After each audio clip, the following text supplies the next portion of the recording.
The following is an interview with the president of Russia, Vladimir Putin, shot February 6, 2024 at about 7 p.m. in the building behind us, which is, of course, the Kremlin. The interview, as you will see if you watch it, is primarily about the war in progress, the war in Ukraine, how it started, what's happening, and most pressingly, how it might end.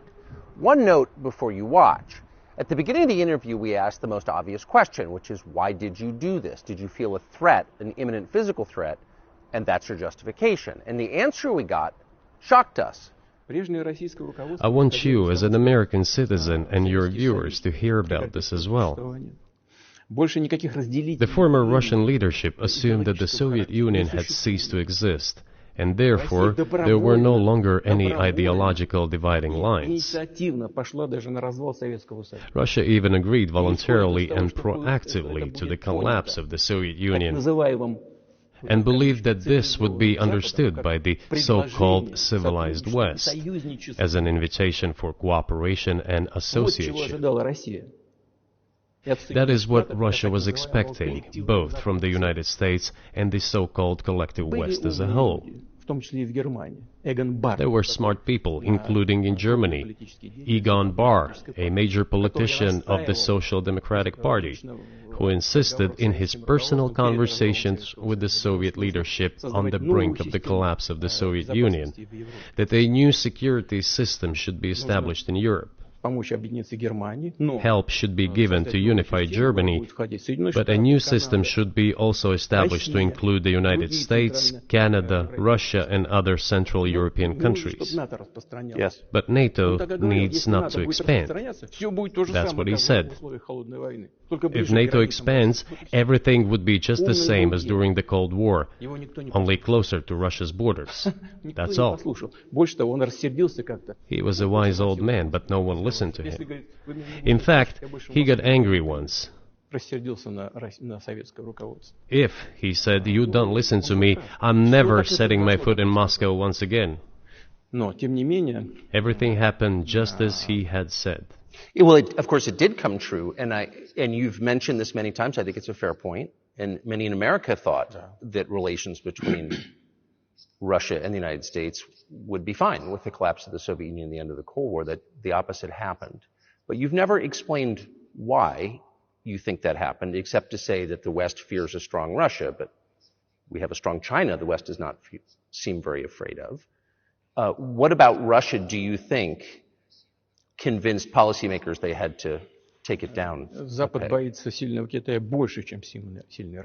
The West is afraid of strong China more than it fears a strong Russia, because Russia has 150 million people and China has 1.5 billion population, and its economy is growing by leaps and bounds, or 5% a year. It used to be even more. But that's enough for China. As Bismarck once put it, potentials are the most important. China's potential is enormous. It is the biggest economy in the world today in terms of purchasing power parity and the size of the economy. It has already overtaken the United States quite a long time ago, and it is growing at a rapid clip. Let's not talk about who is afraid of whom. Let's not reason in such terms. And let's get into the fact that after 1991, when Russia expected that it would be welcomed into the brotherly family of civilized nations, nothing like this happened. You tricked us. I don't mean you personally when I say you. Of course, I'm talking about the United States. The promise was that NATO would not expand eastward, but it happened 5 times. There were 5 waves of expansion. We tolerated all that. We were trying to persuade them. We were saying, please don't. We are as bourgeois now as you are. We are market economy and there is no communist party power. Let's negotiate. Moreover, I have also said this publicly before. There was a moment when a certain rift started growing between us. Before that, Yeltsin came to the United States. Remember, he spoke in Congress and said the good words. God bless America. Everything he said were signals. Let us in. Remember the developments in Yugoslavia before the Yeltsin was lavished with praise? As soon as the developments in Yugoslavia started, he raised his voice in support of Serbs, and we couldn't but raise our voices for Serbs in their defense. I understand that there were complex processes underway there, I do, but Russia could not help raising its voice in support of Serbs, because Serbs are also a special and close to us nation, with Orthodox culture and so on. It's a nation that has suffered so much for generations. Well, regardless, what is important is that Yeltsin expressed his support. What did the United States do? In violation of international law and the UN Charter, it started bombing Belgrade. It was the United States that let the genie out of the bottle. Moreover, when Russia protested and expressed its resentment, what was said? The UN Charter and international law have become obsolete. Now everyone invokes international law, but at that time they started saying that everything was outdated. Everything had to be changed. Indeed, some things need to be changed, as the balance of power has changed. It's true, but not in this manner. Yeltsin was immediately dragged through the mud, accused of alcoholism, of understanding nothing, of knowing nothing. He understood everything, I assure you. Well, I became president in 2000. I thought, okay, the Yugoslav issue is over, but we should try to restore relations. Let's reopen the door that Russia had tried to go through. And moreover, I said it publicly, I can reiterate. At a meeting here in the Kremlin with the outgoing President Bill Clinton, right here in the next room, I said to him, I asked him, Bill, do you think if Russia asked to join NATO, do you think it would happen? Suddenly he said, you know, it's interesting. I think so. But in the evening, when we met for dinner, he said, you know, I've talked to my team. No, it's not possible now. You can ask him. I think he will watch our interview. He'll confirm it. I wouldn't have said anything like that if it hadn't happened. Okay. Were you sincere? It's impossible now. Would you have joined NATO? Look, I asked the question, is it possible or not? And the answer I got was no. If I was insincere in my desire to find out what the leadership position was... But if he had said yes, would you have joined NATO?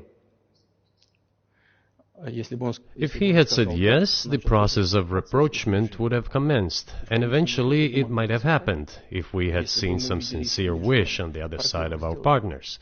But it didn't happen. Well, no means no. Okay, fine. Why do you think that is? Just to get to motive, I know you're clearly bitter about it. I understand. But why do you think the West rebuffed you then? Why the hostility? Why did the end of the Cold War not fix the relationship? What motivates this from your point of view? You said I was bitter about the answer. No, it's not bitterness. It's just a statement of fact. We're not bride and groom, bitterness, resentment. It's not about those kind of matters in such circumstances. We just realized we weren't welcome there, that's all. Okay, fine. But let's build relations in another manner. Let's look for common ground elsewhere. Why we received such a negative response, you should ask your leaders. I can only guess why. Too big a country with its own opinion and so on. And the United States, I've seen how issues are being resolved in NATO. I will give you another example now concerning Ukraine. The US leadership exerts pressure, and all NATO members obediently vote, even if they do not like something. Now, I'll tell you what happened in this regard with Ukraine in 2008, although it's being discussed. I'm not going to open a secret to you, say anything new. Nevertheless, after that we tried to build relations in different ways. For example, the events in the Middle East, in Iraq. We were building relations with the United States in a very soft, prudent, cautious manner. I repeatedly raised the issue that the United States should not support separatism or terrorism in the North Caucasus. But they continue to do it anyway. And political support, information support, financial support, even military support came from the United States and its satellites for terrorist groups in the Caucasus. I once raised this issue with my colleague, also the President of the United States. He says, "It's impossible. Do you have proof?" I said, "Yes." I was prepared for this conversation, and I gave him that proof. He looked at it, and you know what he said? "I apologize, but that's what happened." I'll quote.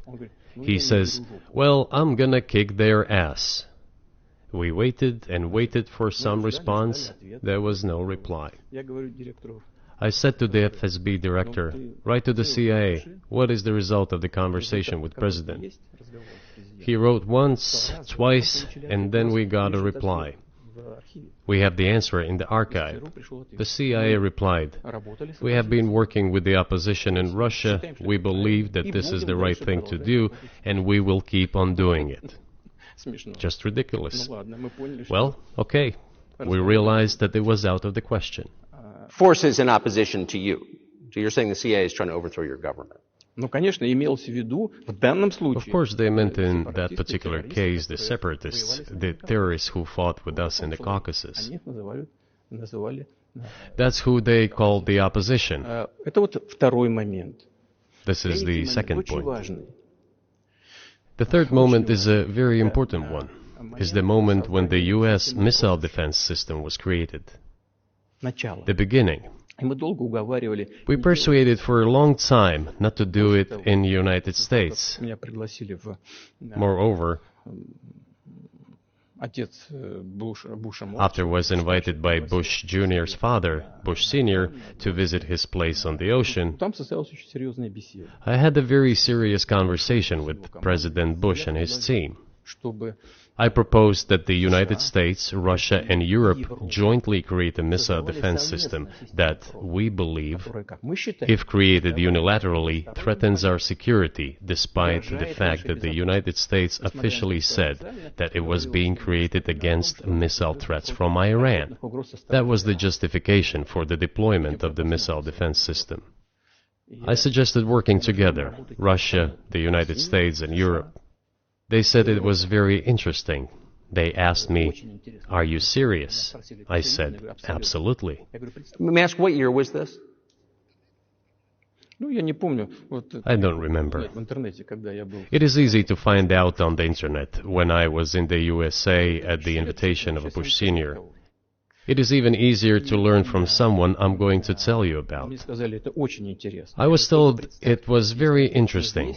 I said, just imagine if we could tackle such a global strategic security challenge together. The world will change. We'll probably have disputes, probably economic and even political ones, but we could drastically change the situation in the world. He says yes, and asks, "Are you serious?" I said, "Of course. We need to think about it," I'm told. I said, "Go ahead, please." Then Secretary of Defense Gates, former Director of CIA, and Secretary of State Rice came in here, in this cabinet, right here at this table. They sat on this table. Me, the Foreign Minister, the Russian Defense Minister on that side. They said to me, "Yes, we have thought about it. We agree." I said, "Thank God, great, but with some exceptions." So twice you've described U.S. presidents making decisions and then being undercut by their agency heads. So it sounds like you're describing a system that's not run by the people who were elected, in your telling. That's right, that's right. In the end, they just told us to get lost. I'm not going to tell you the details because I think it's incorrect. After all, it was confidential conversation. But our proposal was declined. That's a fact. It was right then when I said, "Look, but then we will be forced to take countermeasures. We will create such strike systems that will certainly overcome missile defense systems." The answer was, "We are not doing this against you, and you do what you want," assuming that it is not against us, not against the United States. I said, "Okay." Very well. That's the way it went. And we created hypersonic systems with intercontinental range, and we continue to develop them. We are now ahead of everyone, the United States and the other countries, in terms of the development of hypersonic strike systems, and we are improving them every day. But it wasn't us. We proposed to go the other way, and we were pushed back. Now, about NATO's expansion to the east. Well, we were promised no NATO to the east, not an inch to the east, as we were told. And then what? They said, well, it's not enshrined on paper, so we'll expand. So there were 5 waves of expansion, the Baltic states, the whole of Eastern Europe, and so on. And now I come to the main thing. They have come to the Ukraine, ultimately. In 2008, at the summit in Bucharest, they declared that the doors for Ukraine and Georgia to join NATO were open. Now about how decisions are made there. Germany, France seem to be against it, as well as some other European countries. But that was 8 years before the current conflict started. So what was the trigger for you? What was the moment where you decided you had to do this? Спровоцировал конфликт изначально. Initially, it was the coup in Ukraine that provoked the conflict. By the way, back then the representatives of 3 European countries, Germany, Poland and France, arrived. They were the guarantors of the signed agreement between the government of Yanukovych and the opposition. They signed it as guarantors. Despite that, the opposition committed a coup, and all these countries pretended that they didn't remember that they were guarantors of the peaceful settlement. They just threw it in the stove right away, and nobody recalls that. I don't know if the US know anything about the agreement between the opposition and the authorities, and its 3 guarantors who, instead of bringing this whole situation back in the political field, supported the coup. Although it was meaningless, believe me, because President Yanukovych agreed to all conditions. He was ready to hold an early election, which he had no chance of winning, frankly speaking. Everyone knew that. Then why the coup? Why the victims? Why threatening Crimea? Why launching an operation in Donbass? This I do not understand. That is exactly what the miscalculation is. CIA did its job to complete the coup. I think one of the deputy secretaries of state said that it cost a large sum of money, almost 5 billion. But the political mistake was colossal. Why would they have to do that? All this could have been done legally, without victims, without military action, without losing Crimea. We would have never considered to even lift a finger if it hadn't been for the bloody developments on Maidan. Because we agreed with the fact that after the collapse of the Soviet Union, our borders should be along the borders of former Union's republics. We agreed to that. But we never agreed to NATO's expansion, and moreover, we never agreed that Ukraine would be in NATO. We did not agree to NATO bases there without any discussion with us. For decades, we kept asking, don't do this, don't do that. And what triggered the latest events? Firstly, the current Ukrainian leadership declared that it would not implement the Minsk agreements, which had been signed, as you know, after the events of 2014 in Minsk, where the plan of peaceful settlement in Donbass was set forth. But no, the current Ukrainian leadership, foreign minister, all other officials, and then president himself said that they don't like anything about the Minsk agreements.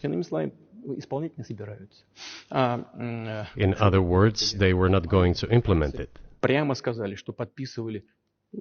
A year or a year and a half ago, former leaders of Germany and France said openly to the whole world that they indeed signed the Minsk agreements, but they never intended to implement them.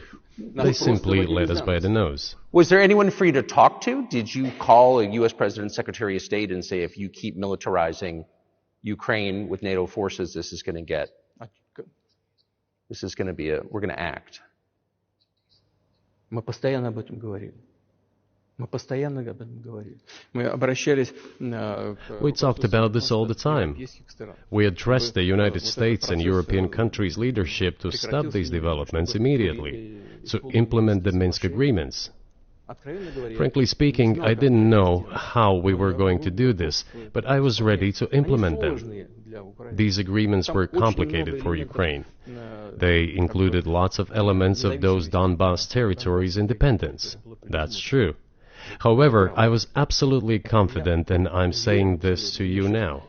I honestly believe that if we managed to convince the residents of Donbas, and we had to work hard to convince them to return to the Ukrainian statehood, then gradually the wounds would start to heal.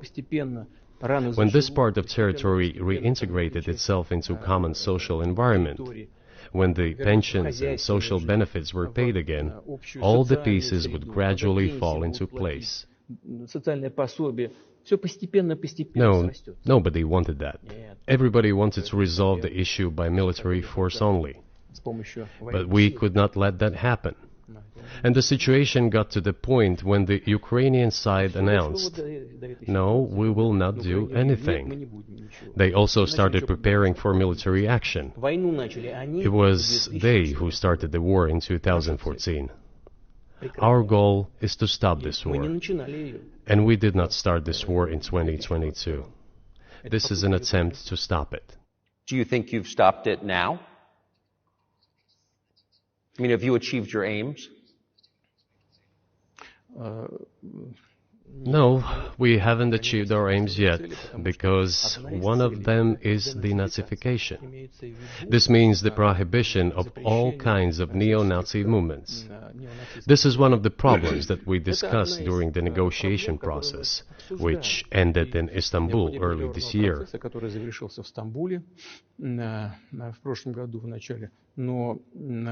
And it was not our initiative, because we were told by the Europeans, in particular, that it was necessary to create conditions for the final signing of the documents. My counterparts in France and Germany said, how can you imagine them signing a treaty with a gun to their heads? The troops should be pulled back from Kiev. I said, all right. We withdrew the troops from Kiev. As soon as we pulled back our troops from Kiev, our Ukrainian negotiators immediately threw all our agreements reached in Istanbul into the bin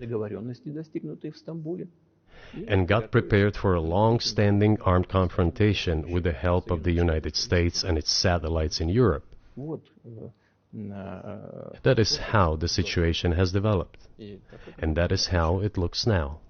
But what is, pardon my ignorance, what is denazification? What would that mean? What is... Да, вот я как раз хочу сейчас об этом сказать. Это очень важный вопрос. Денацификация. That is what I want to talk about right now. It is a very important issue. Denazification. After gaining independence, Ukraine began to search, as some Western analysts say, its identity.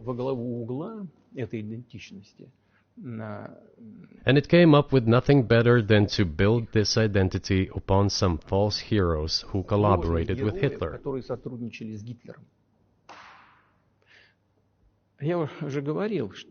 I have already said that in the early 19th century, when the theorists of independence and sovereignty of Ukraine appeared, they assumed that an independent Ukraine should have very good relations with Russia. But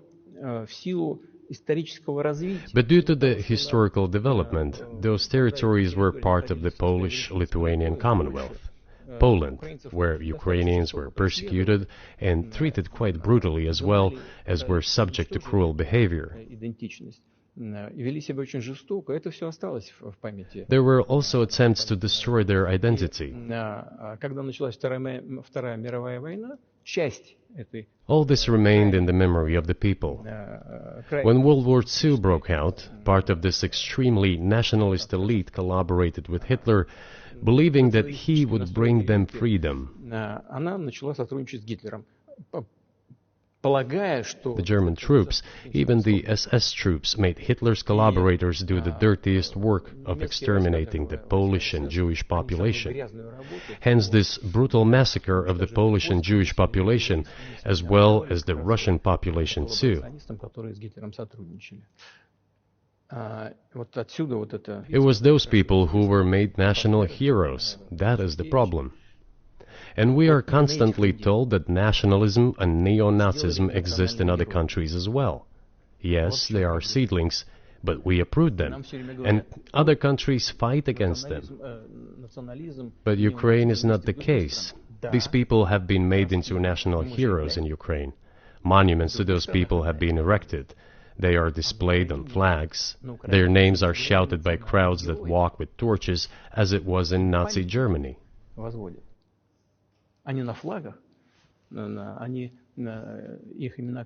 These were people who exterminated Poles, Jews, and Russians. It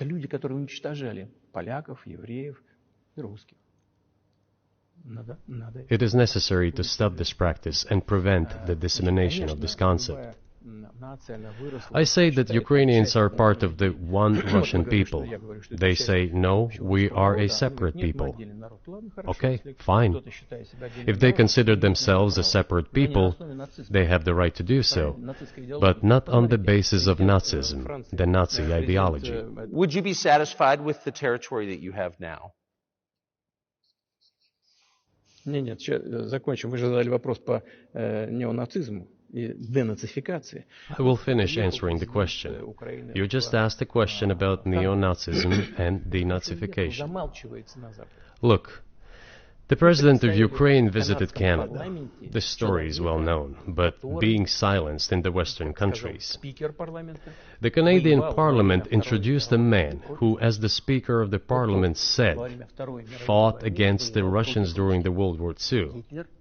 Well, who fought against the Russians during the World War II? Hitler and his accomplices. It turned out that this man served in the SS troops. He personally killed Russians, Poles, and Jews. The SS troops consisted of Ukrainian nationalists who did this dirty work. The President of Ukraine stood up with the entire Parliament of Canada and applauded this man. How can this be imagined? The President of Ukraine himself, by the way, is a Jew by nationality. Really, my question is, what do you do about it? I mean, Hitler's been dead for 80 years. Nazi Germany no longer exists. And so, true. And so, I think what you're saying is you want to extinguish or at least control Ukrainian nationalism. But how? How do you do that? Вот послушайте меня. Ваш вопрос очень тонкий. Listen to me. Your question is very subtle, and I can tell you what I think. Do not take offense. Of course. Он, казалось бы, тонкий, он очень противный, этот вопрос. This question appears to be subtle. It is quite pesky. You say Hitler has been dead for so many years, 80 years. But his example lives on. People who exterminated Jews, Russians, and Poles are alive. And the president, the current president of today's Ukraine, applauds him in the Canadian Parliament, gives a standing ovation. Can we say that we have completely uprooted this ideology if what we see is happening today? That is what denazification is in our understanding. We have to get rid of those people who maintain this concept and support this practice and try to preserve it. That is what denazification is. That is what we mean. Right. My question was a little more specific. It was, of course, not a defense of Nazis, neo or otherwise. It was a practical question. You don't control the entire country. You don't control Kiev. You don't seem like you want to. So how do you eliminate a culture or an ideology or feelings or a view of history in a country that you don't control? What do you do about that? А вы знаете, как вам не покажется странным, в ходе переговоров в Стамбуле... You know, as strange as it may seem to you, during the negotiations in Istanbul, we did agree that We have it all in writing. Neo-Nazism would not be cultivated in Ukraine, including that it would be prohibited at the legislative level. Mr. Carlson, we agreed on that. This, it turns out, can be done during the negotiation process. And there's nothing humiliating for Ukraine as a modern civilized state. Is any state allowed to promote Nazism? It is not, is it? That is it. So when does the AI empire start, do you think?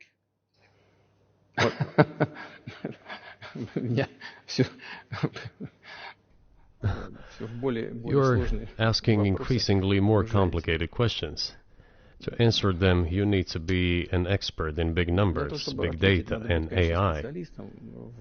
Mankind is currently facing many threats. Due to the genetic researches, it is now possible to create a superhuman, a specialized human being, a genetically engineered athlete, scientist, military man.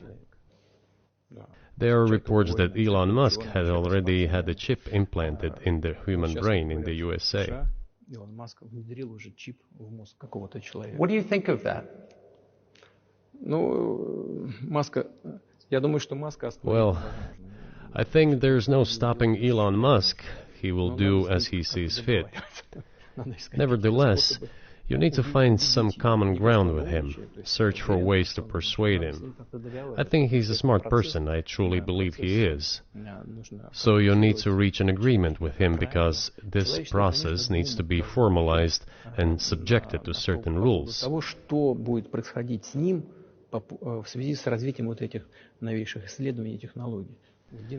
Humanity has to consider what is going to happen due to the newest development in genetics or in AI. One can make an approximate prediction of what will happen.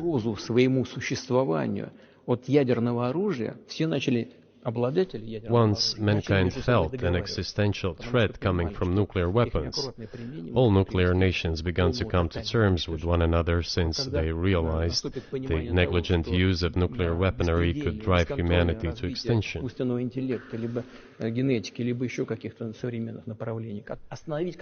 It is impossible to stop research in genetics or AI today, just as it was impossible to stop the use of gunpowder back in the day. But as soon as we realize that the threat comes from unbridled and uncontrolled development of AI, or genetics, or any other field, the time will come to reach an international agreement on how to regulate these things.